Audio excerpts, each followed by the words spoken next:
Bonjour les enfants, nous nous retrouvons encore sur 2FTV pour travailler, pour faire une leçon d'histoire. Je suis M. Ekanza, je suis heureux d'être avec vous ce matin.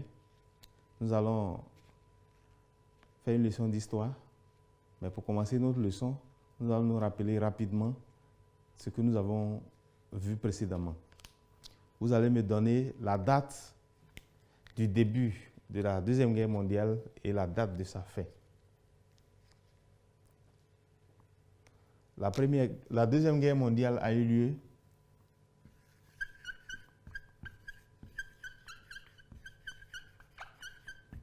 la Deuxième Guerre mondiale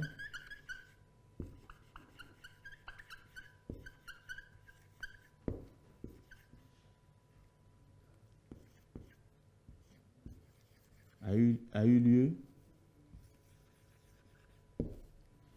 de 1939 à 1945.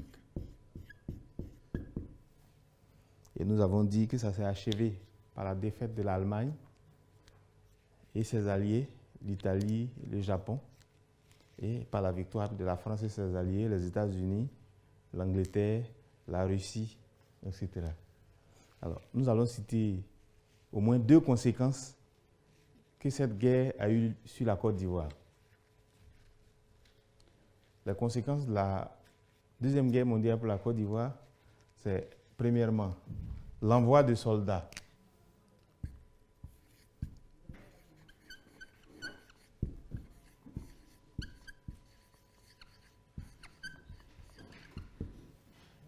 donc les Ivoiriens vont aller, les Français, à se battre pour la liberté du territoire. Et puis, deuxièmement, il y a la contribution en argent et en nature.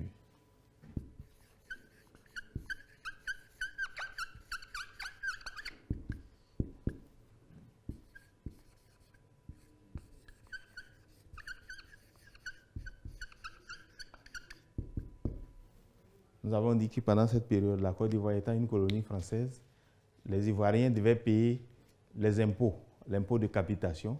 On a dit l'impôt de capitation, c'est l'impôt qui était payé par tête de personnes dans chaque famille.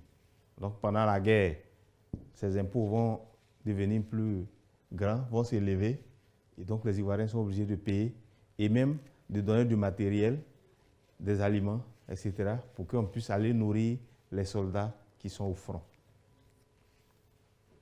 Très bien. Mais les Ivoiriens ne vont pas rester tout le temps sous la domination des Français.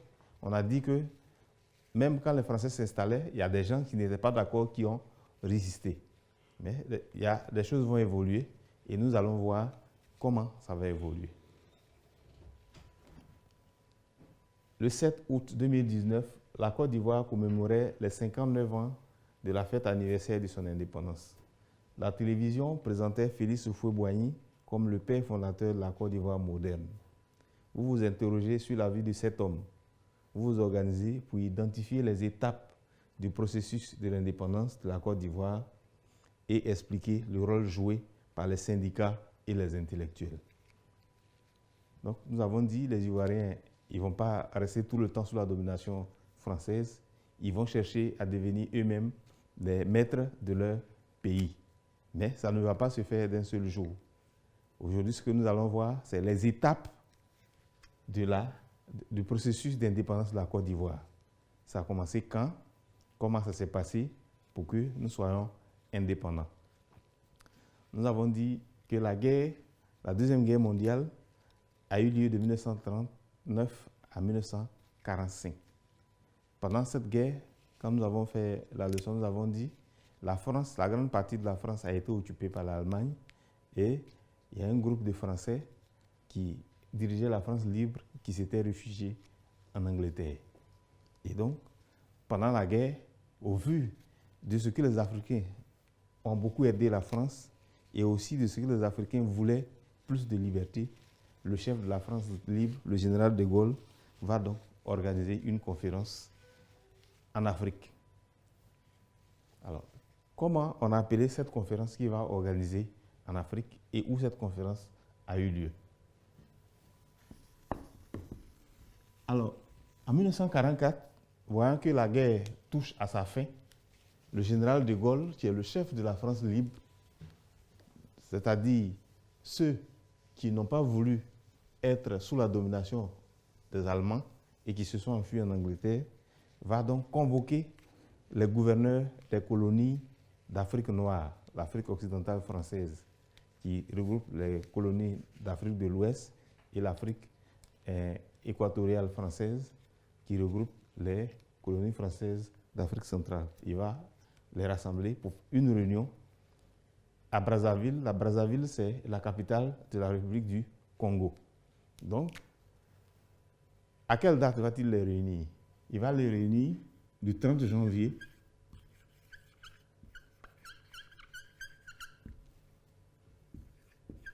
au 8 février 1944.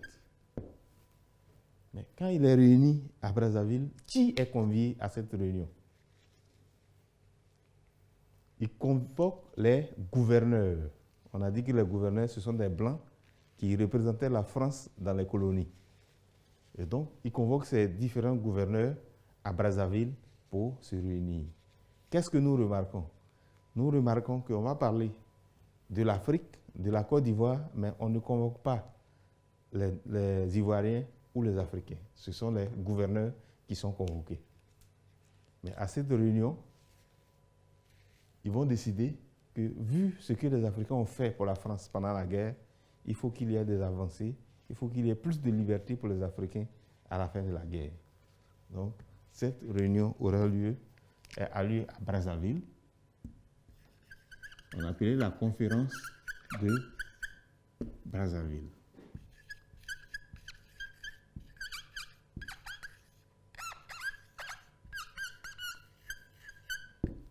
Et on a dit, ça regroupait les gouverneurs.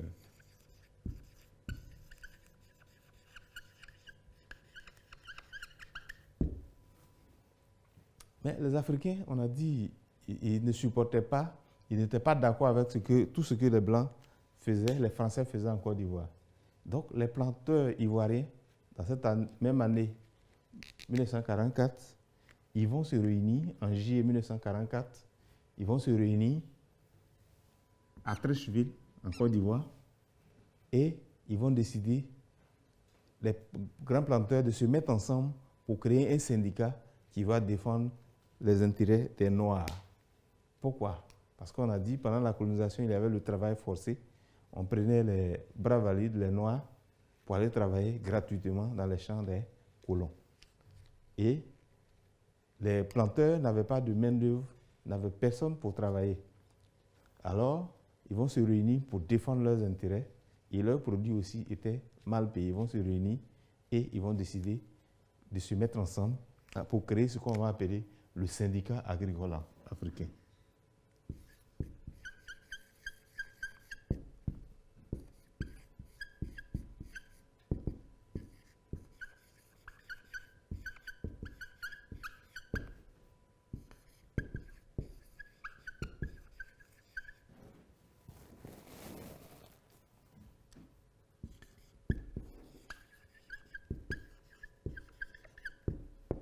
Ils vont créer donc ce syndicat agricole africain et ils vont décider d'aller chercher un jeune Ivoirien, un jeune médecin du nom de Félix Houphouët-Boigny pour être leur porte-parole.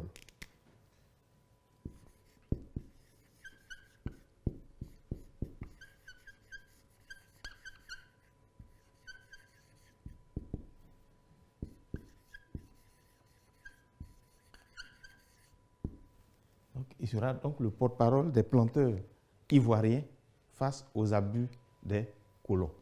En juillet 1944, la guerre va finir en 1945 et conformément à ce qui a été décidé à la conférence de Brazzaville, on va décider que les Africains pourront élire des députés à l'Assemblée française.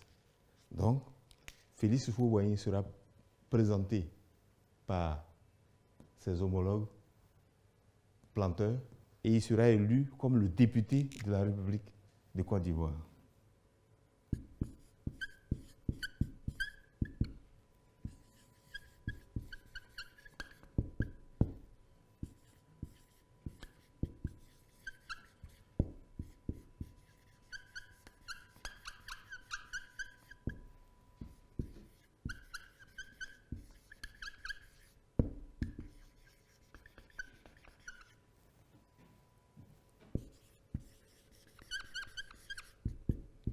Cette même année, le 11 avril de cette même année, le 11 avril 1946, en tant que député, il va introduire une loi à l'Assemblée nationale française. Et cette loi, c'est pour supprimer le travail forcé.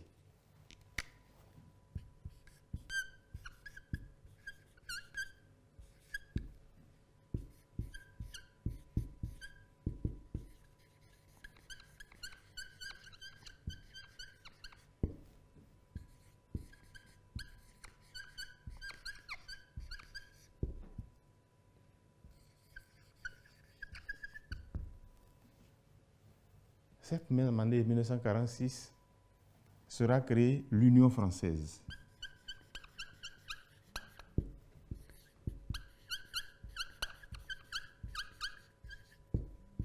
C'est l'Union française qui va permettre à ce que les Noirs élisent des députés à l'Assemblée nationale française. L'Union française va considérer dorénavant les Noirs comme les Ivoiriens comme des citoyens français. Et les Ivoiriens auront beaucoup plus de liberté. Mais ça ne suffit pas, puisque on a dit les Ivoiriens sont dans leur pays, les Français sont arrivés et disent dorénavant, c'est eux qui les commandent. Donc, il y aura des révoltes face aux abus. Donc, l'Union française, en 1946,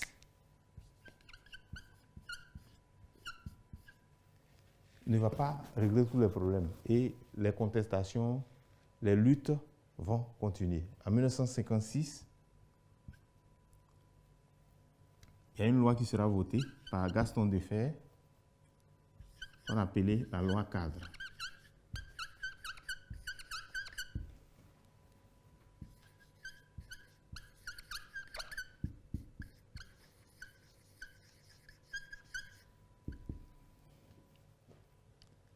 Qui, dorénavant, permettait aux Africains d'avoir leur propre gouvernement, aux Ivoiriens particulièrement d'avoir leur propre gouvernement. Félix Houphouët-Boigny sera alors Premier ministre du gouvernement de Côte d'Ivoire.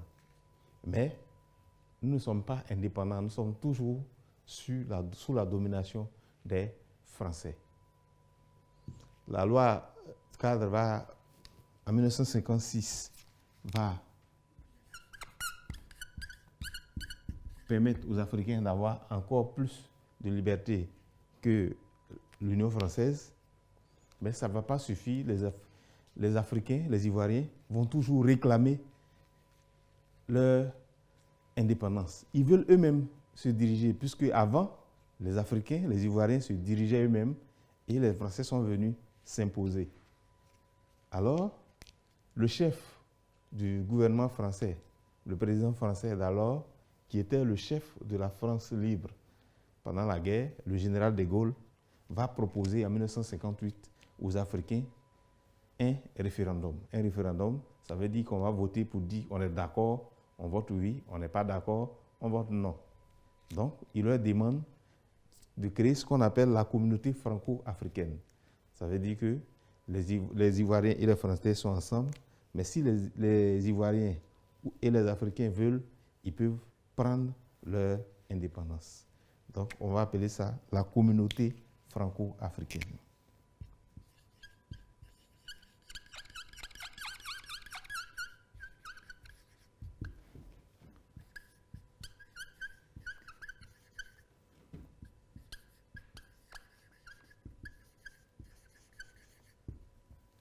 La communauté franco-africaine en 1958. Et donc, dans toutes les colonies de la France, comme en Côte d'Ivoire, on va voter pour dire, bon, on veut rester avec la France. Si on veut rester avec la France, on vote oui. Si on ne veut pas rester avec la France, on vote non. Et quand on a voté, il y a un seul pays d'Afrique de l'Ouest qui a dit non, c'est la Guinée. Son président, c'était Ahmed Sékou Touré. Ils ont dit non et ils veulent devenir indépendants. Donc en 1958, ils sont devenus indépendants. Nous, on a continué avec la France. En 1958, parce que la Côte d'Ivoire a voté oui. La Côte d'Ivoire était d'accord pour marcher avec la France. Donc, de 1958 à 1960, toutes les colonies ont dit bon, c'est bon, nous sommes suffisamment mûrs, nous allons prendre notre indépendance. Donc en 1960, c'est l'indépendance.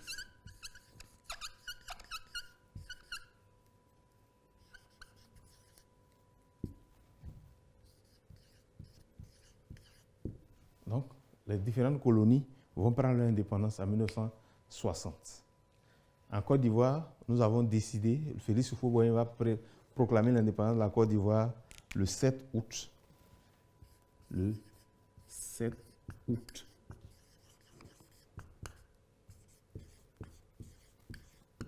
1960.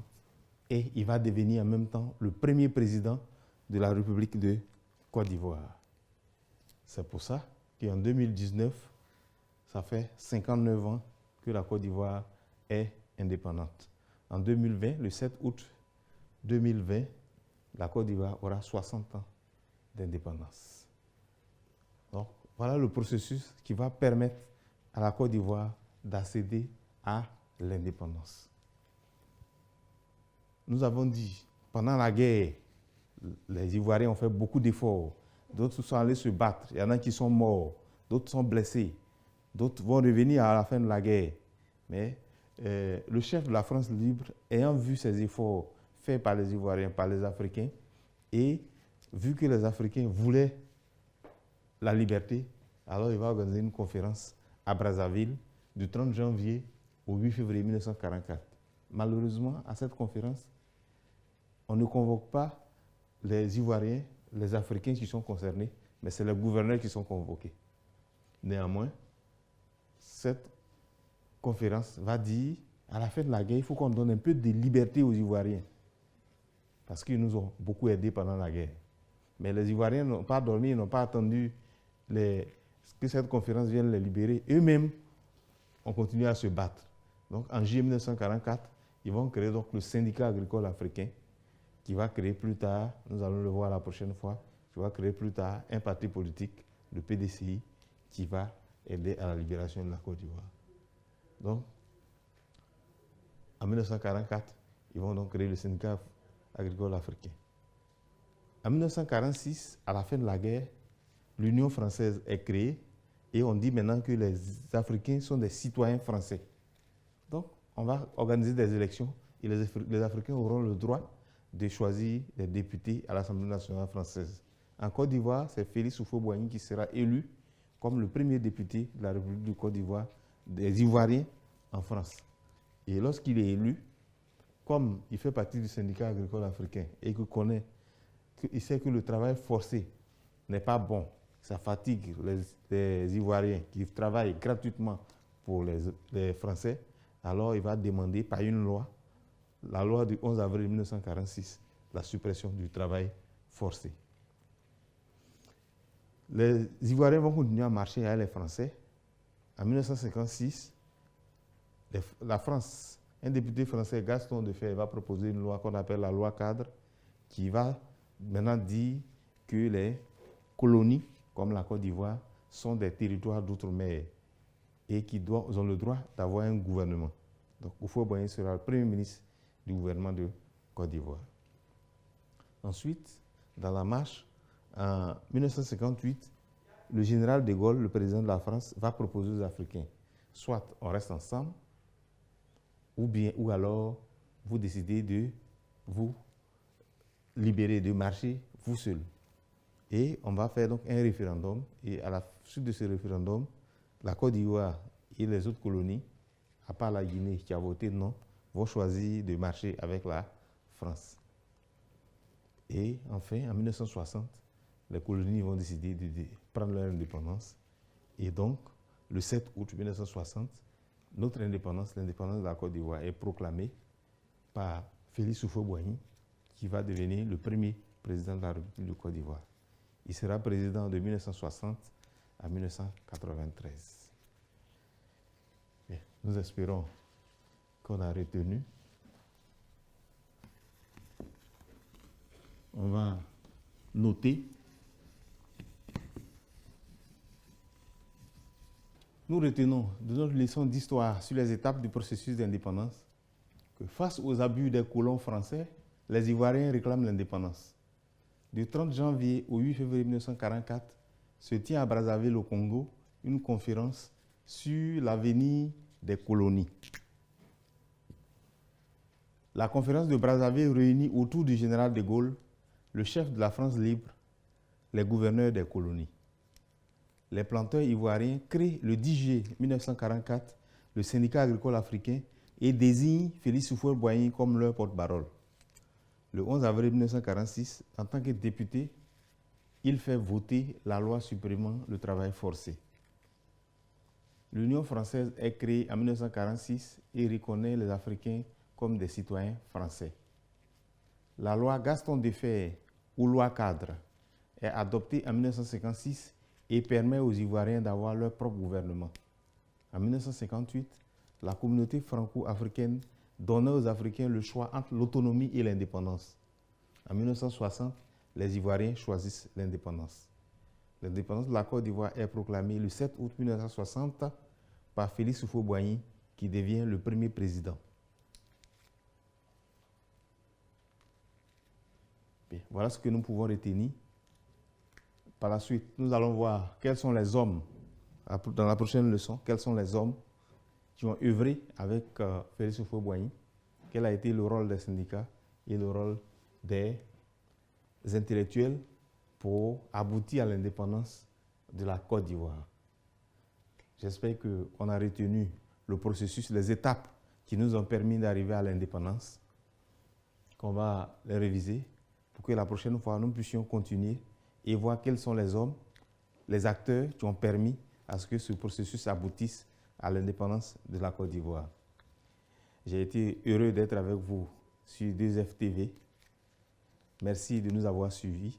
Continuez de suivre la chaîne 2FTV pour ne pas rester avec les cahiers fermés à la maison, mais pour rester éveillé, avoir les leçons et pouvoir faire les exercices afin que dès que l'école reprenne, nous puissions travailler de plus belle. Merci les enfants.